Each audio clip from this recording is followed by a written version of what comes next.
Kali ini kita akan mengunjungi situs Joglo, di mana seorang penyebar agama Islam pernah berada di sini dan meninggalkan benda-benda yang sekarang terjaga dengan sangat baik oleh masyarakat setempat. Kawasan situs Joglo terletak di Dusun Karangcetak, RT 21 RW 10, Desa Ciparai, Kecamatan Cidolog, Kabupaten Ciamis, Provinsi Jawa Barat. Situs Joglo merupakan sebuah area yang memiliki keunikan yang khas apabila dibandingkan dengan kawasan lainnya. Hal ini dikarenakan situs Joglo memiliki tradisi dan budaya yang melekat secara turun-temurun yang berlaku di masyarakat. Situs Joglo memiliki luas lahan 5,5 hektar yang merupakan sebagian besarnya adalah hutan heterogen, terdiri dari flora dan fauna yang dikelola secara adat oleh kelompok pemerhati budaya situs Joglo. Kelompok ini bertanggung jawab untuk menjaga dan melestarikan kawasan situs Joglo yang dilakukan secara sukarela dan gotong royong. Berbeda dengan tempat situs-situs lainnya, di situs Joglo ada struktur organisasi kepengurusan yang diisi oleh anak-anak muda dari daerah tersebut. Mereka menjadi bagian penting dari pelestarian kebudayaan di situs Joglo ini. Banyak kegiatan yang dilakukan oleh pecinta budaya ini, seperti misalnya membersihkan sampah atau ranting pohon yang jatuh di area makam. Selain itu ada juga kegiatan bersama anak-anak berupa melestarikan permainan tradisional dan banyak lagi kegiatan-kegiatan positif lain yang dilakukan oleh komunitas ini. Salah satu tradisi tahunan yang ada di situs Joglo adalah diantaranya tradisi Galatak, tradisi Ngikis, dan tradisi ngubah pusaka. Kegiatan rutin ini dilakukan masyarakat yang ada di lingkungan situs Joglo sebagai penghormatan kepada leluhur atau tokoh penyebar agama Islam di kawasan ini, yaitu kepada Ki Manguntapa Wijaya atau Kiai Gedeng Tapa. Di situs Joglo ini ada beberapa benda pusaka. Sesuatu disebut sebagai benda pusaka karena barang tersebut memiliki nilai historis khusus bagi sebuah kelompok tertentu yang diwariskan secara turun-temurun. Benda pusaka juga bisa menjadi sebuah bukti sejarah yang kuat bahwa benar di daerah tersebut ada cerita yang dipercaya oleh masyarakat setempat. Peninggalan yang ada di situs Joglo ini berupa sebuah tongkat kayu atau teteken, timbangan terbuat dari kuningan, 2 buah lempengan kuningan berisi pesan dengan huruf Arab, 2 buah bokor atau semacam tempurung, gelang atau kalung rantai dari kuningan dengan kerincingan atau gengge. Benda-benda tersebut disimpan di sebuah museum kecil di dekat pemukiman, dan barang-barang tersebut adalah peninggalan dari Syekh Manguntapa. Tradisi ngikis dan penyucian benda pusaka biasanya dilaksanakan saat menyambut bulan Rabiul Awal. Pejabat setempat juga turut andil dalam pelestarian budaya ini. Tradisi ini berisi kegiatan-kegiatan yang dimulai dengan tawasul akbar. Tawasul adalah doa-doa yang dipanjatkan yang isinya pujian kepada orang-orang soleh, terutama Nabi Muhammad SAW. Di tradisi ngikis ini juga diisi dengan zikir dan mendoakan arwah leluhur yang berjasa menyebarkan agama Islam, yang mana salah satu leluhur yang didoakan di sini adalah Kiai Manguntapa Wijaya Kusuma beserta para pengikutnya di Joglo Makam atau petilasan. Setelah selesai berdoa, kegiatan dilanjutkan dengan mencuci benda pusaka di rumah juru kunci situs tersebut. Tradisi budaya seperti ini biasanya dilakukan untuk mengingat-ingat kembali jejak langkah dari orang yang berjasa dalam menyebarkan Islam di daerah tersebut, mulai dari akhlak, keteguhan hati dalam menyebarkan agama Islam, dan yang lainnya. Sehingga dengan kegiatan seperti ini, masyarakat bisa meneladani dan meneruskan semangat perjuangan menyebarkan syiar Islam. Adapun budaya dan tradisi situs Joglo tidak lepas dari tokoh yang berpengaruh, yaitu Ki Gedeng Tapa atau Kiai Manguntapa Wijaya Kusuma. Kiai Manguntapa Wijaya Kusuma memiliki beberapa nama, diantaranya Ki Gedeng Tapa, atau ada pula yang mengenalnya dengan nama Ki Gedeng Jumajan Jati, tetapi masyarakat sekitar situs lebih mengenalnya dengan sosok beliau dengan nama Kiai Manguntapa.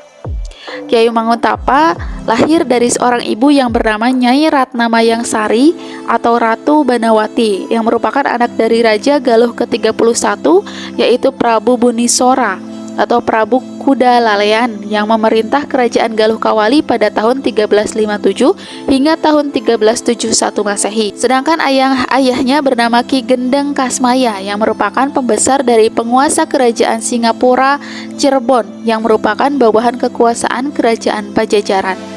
Ki Gendeng Kasmaya disebut dalam naskah asal Cirebon dikisahkan sebagai ratu daerah atau raja bawahan kerajaan Galuh yang memerintah di Cirebon Selatan.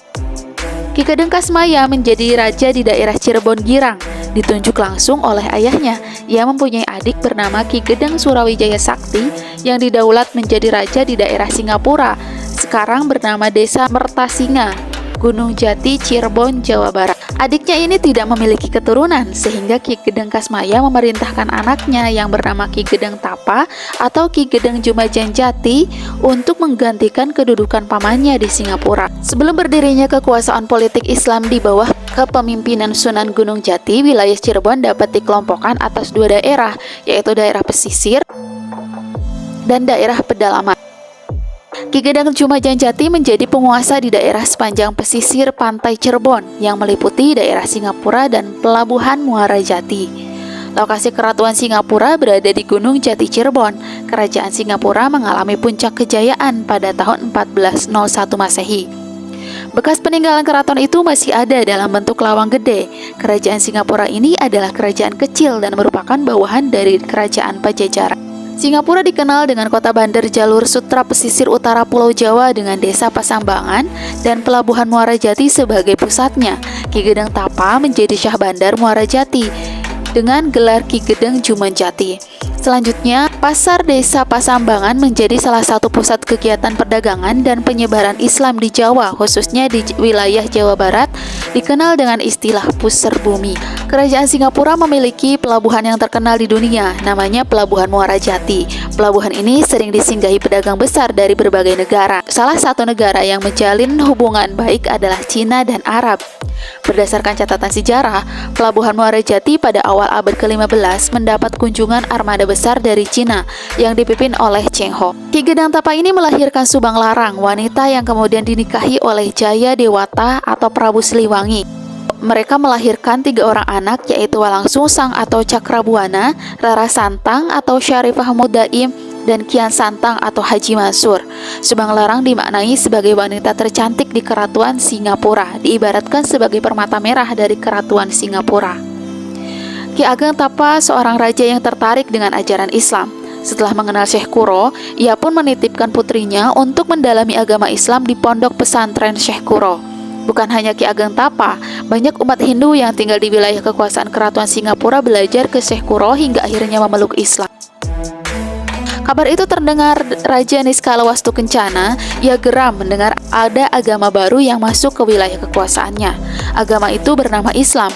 Lalu Niskala Wastukencana atau Anggalarang mengutus putra mahkota Raden Pamanah Rasa atau Prabu Siliwangi bersama para prajurit untuk mengusir Syekh Kuro dari tanah Jawa.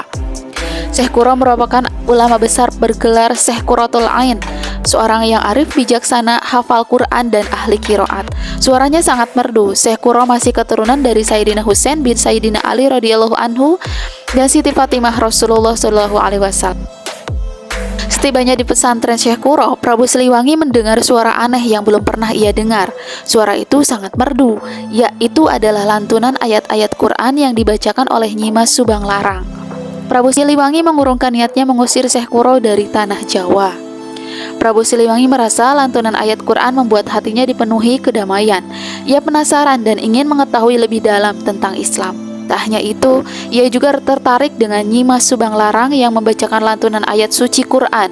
Singkat cerita, Prabu Siliwangi memutuskan melamar Nyimas Subang Larang melalui gurunya Syekh Kuro. Subang Larang adalah satu-satunya istri Prabu Siliwangi yang beragama Islam yang hidup di tengah lingkungan Hindu. Meski begitu, Subang Larang tak goyah keyakinannya sedikit pun. Pada masa pemerintahan Sri Baduga Maharaja atau Prabu Siliwangi yang merupakan Raja Pajajaran, Cirebon menjadi kerajaan Islam yang berdaulat dan tidak lagi berada di bawah kekuasaan manapun. Namun sayangnya, saat ke situs Joglo ini kami tidak bisa masuk ke area petilasan, hanya di bagian luar saja, karena area petilasan hanya bisa dikunjungi pada waktu-waktu tertentu saja. Itulah sejarah tentang Kiai Manguntapawijaya yang bisa kami bagikan untuk Anda. Jadi petilasan yang dijaga oleh warga situs Joglo ini merupakan petilasan orang yang sangat berjasa besar dalam penyebaran agama Islam di Tatar Sunda, sehingga memang sangat layak untuk dihidupkan dan dipertahankan. Mohon maaf jika ada kesalahan dalam penyajian sejarah yang kami temukan dari berbagai sumber ini. Semoga bermanfaat. Wassalamualaikum warahmatullahi wabarakatuh.